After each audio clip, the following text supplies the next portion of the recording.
अच्छा, आज का क्लास में हम लोग प्रोविडेंट फंड पढ़ेंगे। अपना परक्यूजिट खत्म हो चुका है। ओके, फिर से बता रहे आप लोग सारा अलाउंस सारा परक्यूजिट को बढ़िया से रिवीजन करिए। मुश्किल से मेरे को जहां तक लगता है और 2 से 3 वीडियो में चैप्टर खत्म।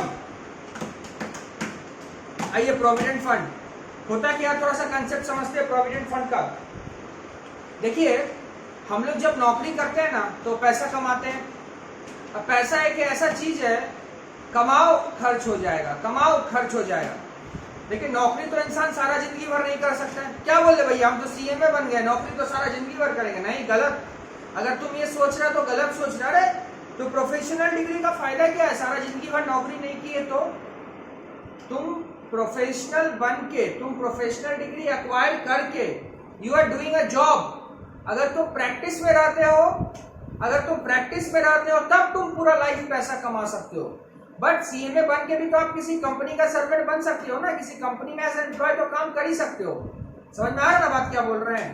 तो सवाल यहाँ पर ये आता है, ऐसा नहीं है कि प्रोफेशनल डिग्री जो सीएमए बन जाता है उसको टिल डेथ वो उस कंपनी में काम कर सकता है। ऐसा नहीं होता, उसका भी रिटायरमेंट का एज होता है। हाँ, आप अपना प्रैक्टिस खोलोगे, अपना प्रोफेशनल है, तब अलग बात है, ठीक है ना। अब हम पढ़ा रहे हैं, हम till death I can earn money. हो सकता है कल मेरा मौत होगा, हम आज रात तक ट्यूशन पढ़ाएं। समझ में आ रहा ना बात? वो अलग चीज है।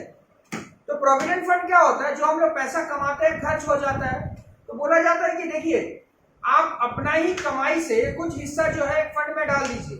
आप खुद डालिए, आप खुद का मतलब एम्प्लॉय खुद डालिए और आपके साथ साथ एम्प्लॉयर भी डालेगा। ध्यान से समझो, एम्प्लॉय भी डालेगा और एम्प्लॉयर भी डालेगा। प्रोविडेंट फंड के अंदर में एम्प्लॉय भी डालेगा और एम्प्लॉयर भी डालेगा, दोनों डालेगा, दोनों।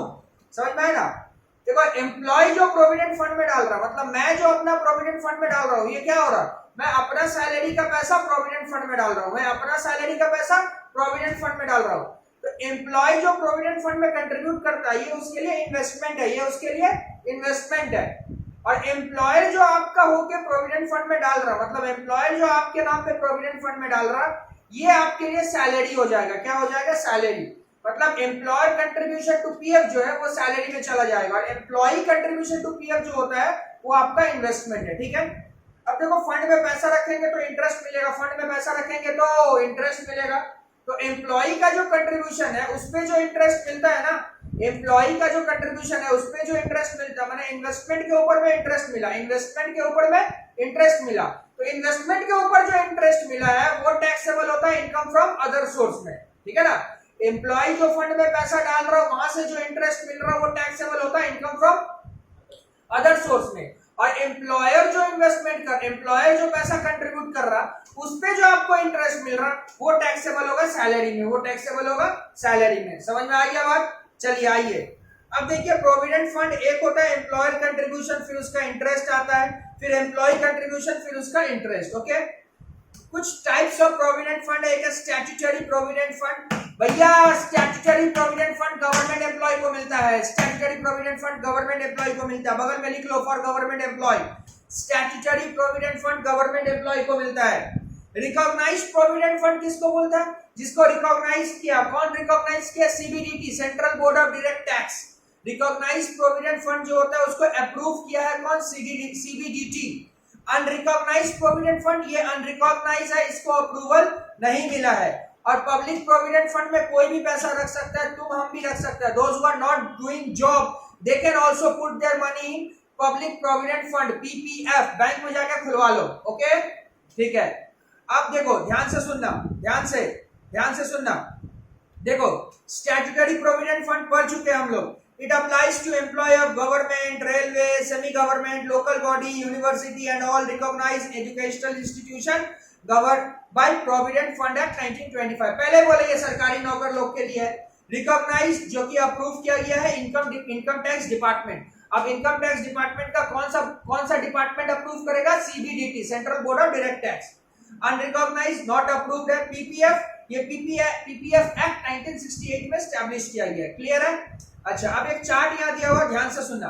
स्टैट्यूटरी प्रोविडेंट फंड, इसमें जो ओन कंट्रीब्यूशन है, ओन कंट्रीब्यूशन माने तुम जो कंट्रीब्यूशन कर रहा वो इनकम नहीं है। सच में तुम्हारा कंट्रीब्यूशन इनकम नहीं है, तो भैया मेरा कंट्रीब्यूशन, एम्प्लॉय का कंट्रीब्यूशन क्या है? एम्प्लॉय का कंट्रीब्यूशन इन्वेस्टमेंट है। क्या है? इन्वेस्टमेंट है। इसका आपको डिडक्शन मिलेगा अंडर सेक्शन 80C, डिडक्शन मिलेगा अंडर सेक्शन 80C। भैया डिडक्शन तो पड़े नहीं पड़ेगा, डिडक्शन छूट होता है तेरे को मिलेगा। Employ contribution to statutory provident fund पे डिडक्शन मिलता है 80C में। ये चीज डिडक्शन वाला चैप्टर में भी तेरे को पढ़ाया जाएगा। एम्प्लॉयर कंट्रीब्यूशन जो है वो एग्जेम्प्ट होता है, एम्प्लॉयर कंट्रीब्यूशन एग्जेम्प्ट होता है। एम्प्लॉयर का जो इंटरेस्ट है वो भी एग्जेम्प्ट होता है, एम्प्लॉयर का जो इंटरेस्ट है वो भी एग्जेम्प्ट होता है। और अगर तू रिटायरमेंट के वक्त लेता है तो फुल्ली एग्जेम्प्ट है, रिटायरमेंट के वक्त लेता है तो फुल्ली एग्जेम्प्ट। फिर से बोलेगा, स्टैट्यूटरी प्रोविडेंट फंड एम्प्लॉय जो कंट्रीब्यूट कर रहा वो डिडक्शन मिल जाएगा 80C में। एम्प्लॉयर जो कंट्रीब्यूशन किया है वो एग्जेम्प्ट है, उसका इंटरेस्ट भी एग्जेम्प्ट है। ये रिटायरमेंट के वक्त अगर लेगा तो भी एग्जेम्प्ट है। क्लियर है? सेक्शन क्या है? 10-11 माने स्टैट्यूटरी प्रोविडेंट फंड में अगर तेरे को वो पैसा रिटायरमेंट के वक्त मिलता है तो एग्जेम्प्ट है। क्लियर है?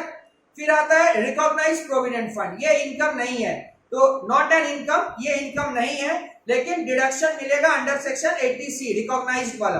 अच्छा, इसका जो एग्जेम्पशन है एम्प्लॉयर कंट्रीब्यूशन में मिलेगा लेकिन up to 12% of salary, up to 12% of salary. इसका इंटरेस्ट का exemption up to 9.5%, up to 9.5% का मतलब 9.5 के ऊपर जितना भी होगा टैक्सेबल हो जाएगा। मान ले तेरे को 11% मिला तो 1.5% टैक्सेबल हो जाएगा। यहाँ भी 12% बोला है, 12% जो होता है वो एग्जेम्प्ट है। तेरे को 14% मिला तो 2% क्या हो जाएगा? टैक्सेबल हो जाएगा। और रिटायरमेंट के वक्त लेगा तो फुल्ली एग्जेम्प्ट है। भैया रेफर करिए ना, नोट 1 पढ़ेंगे, रुक जा। अनरिकॉग्नाइज्ड प्रोविडेंट फंड, ये भी डिडक्शन, ये भी इनकम नहीं है लेकिन डिडक्शन भी नहीं मिलेगा। अनरिकॉग्नाइज्ड प्रोविडेंट फंड में अगर तू पैसा रखेगा तो डिडक्शन भी नहीं मिलेगा। एम्प्लॉयर कंट्रीब्यूशन एग्जेम्प्ट है, इंटरेस्ट एग्जेम्प्ट है, रिटायरमेंट के वक्त लेगा तो टैक्सेबल होगा, नोट 2 में लिखा हुआ। रुक जा, छटपट मत करेगा। पीपीएफ में अगर पैसा रखता है पब्लिक प्रोविडेंट फंड में तो ओन कंट्रीब्यूशन इनकम नहीं है, डिडक्शन मिलेगा। Employer contribution not applicable. PPF में एम्प्लॉयर कंट्रीब्यूट नहीं करता है, इसीलिए तो हम भी खुलवा सकते हैं पीपीएफ। मेरा एम्प्लॉयर कौन है? कोई नहीं। पीपीएफ कोई भी खुलवा सकता है, पीपीएफ में एम्प्लॉयर कंट्रीब्यूशन अलाउ नहीं होता है। इंटरेस्ट अगर मिलता है तो एग्जेम्प्ट है, ठीक है। और अगर मान ले एम्प्लॉयर कंट्रीब्यूट करेगा भी तो डिडक्शन नहीं मिलेगा, एग्जेम्पशन नहीं मिलेगा। और रिसीव रिटायरमेंट के वक्त लेगा तो fully exempt, fully exempt. Clear है? अब एक एक करके पॉइंट, जो पहला पॉइंट पढ़ रहे हैं हम, ये रिकॉग्नाइज्ड प्रोविडेंट फंड का क्या लिखा है, सुन ध्यान से सुनेगा। exempt from tax if employee serve a continuous period of 5 years। अगर तू 5 साल तक वो पैसा नहीं निकाला है और 5 साल के बाद निकाल रहा है तभी एग्जेम्पशन मिलेगा। 5 साल तक अगर पैसा नहीं निकाला है और 5 साल के बाद अगर पैसा निकालता है तभी एग्जेम्पशन मिलेगा, यही लिखा हुआ है। Exempt from tax if employ served a continuous period, लगातार वह नौकरी कर रहा 5 साल तक या उससे ज्यादा।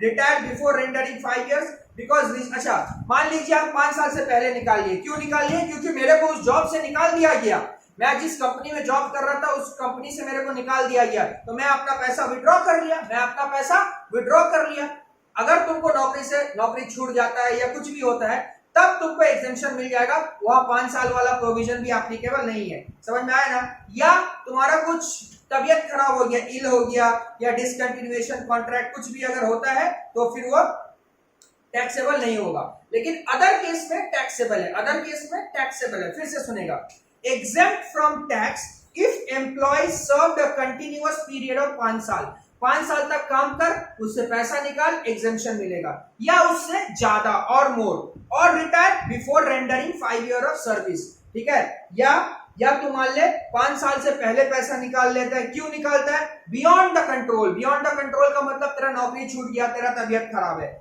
सेज एम्प्लॉय इल हेल्थ और डिसकंटिन्यू और contraction of employer business of the employ. Other case अगर हुआ तो टैक्सेबल हो जाएगा। मान ले तेरा नौकरी नहीं छूटा, तेरा तबियत नहीं खराब हुआ, 5 साल से पहले पैसा निकाल लिया, फुल्ली टैक्सेबल हो जाएगा। तेरा नौकरी छूट गया, 5 साल से पहले पैसा निकाल लिया, एग्जेम्पशन हो जाएगा। तेरा तबियत खराब हुआ, 5 साल से पहले पैसा निकाल लिया, एग्जेम्पशन हो जाएगा। समझ में आया? भैया मेरा ना तो नौकरी छूटा ना तो तबियत खराब है, मैं 7वां साल में पैसा निकाल रहा हूं, एग्जेम्पशन मिलेगा? 5 साल के बाद जाने से ही पैसा निकालेगा तो एग्जेम्पशन मिल जाएगा, उससे पहले निकालेगा तो एग्जेम्पशन नहीं मिलेगा। लेकिन एग्जेम्पशन मिलेगा कब मिलेगा? अगर तबियत खराब है और मेरा नौकरी छूट गया है। समझ में आ गया भैया? समझ में आ गया। ये जो था रिकॉग्नाइज्ड प्रोविडेंट फंड का कहानी था। अब नोट 2 जो था अनरिकॉग्नाइज्ड प्रोविडेंट फंड क्या बोला, employer contribution and interest thereon is taxable as salary, ये सैलरी के तरह टैक्सेबल हो जाएगा। Employee contribution is not taxable, yes of course, why you are going to tax the employee contribution, because employee contribution तो मेरा investment है, उस पे भी आप टैक्स काटोगे, नहीं काट सकते, एम्प्लॉय कंट्रीब्यूशन पे टैक्स नहीं करेगा। इंटरेस्ट ऑन एम्प्लॉय कंट्रीब्यूशन कहाँ जाएगा, अदर सोर्स में, ध्यान से याद रखना। एम्प्लॉय का जो कंट्रीब्यूशन है, एम्प्लॉय का जो कंट्रीब्यूशन है उस पे टैक्स नहीं ले सकते हो, एम्प्लॉय का कंट्रीब्यूशन पे टैक्स नहीं ले सकते हो, क्योंकि वो तो मेरा इन्वेस्टमेंट है, मेरा इन्वेस्टमेंट पे तुम टैक्स कैसे ले रहे हो, लेकिन उस पे जो इंटरेस्ट मिल रहा वो अदर सोर्स मिल जाएगा। समझ में आ रहा है भैया? हम लोग अलावेंस में सैलरी का मतलब पढ़े थे एचआरए में, ग्रेचुइटी में, यहाँ सैलरी का मतलब क्या होता है, बोलो, basic salary, yes, DA, DA if the term employment provided, commission based on fix percentage of turnover, ठीक है ना, ये सब सैलरी का मतलब होता है। अच्छा, क्लियर है, यहाँ तक क्लियर है? ठीक है, यहाँ तक, ठीक है, यहाँ तक रहने दो आज।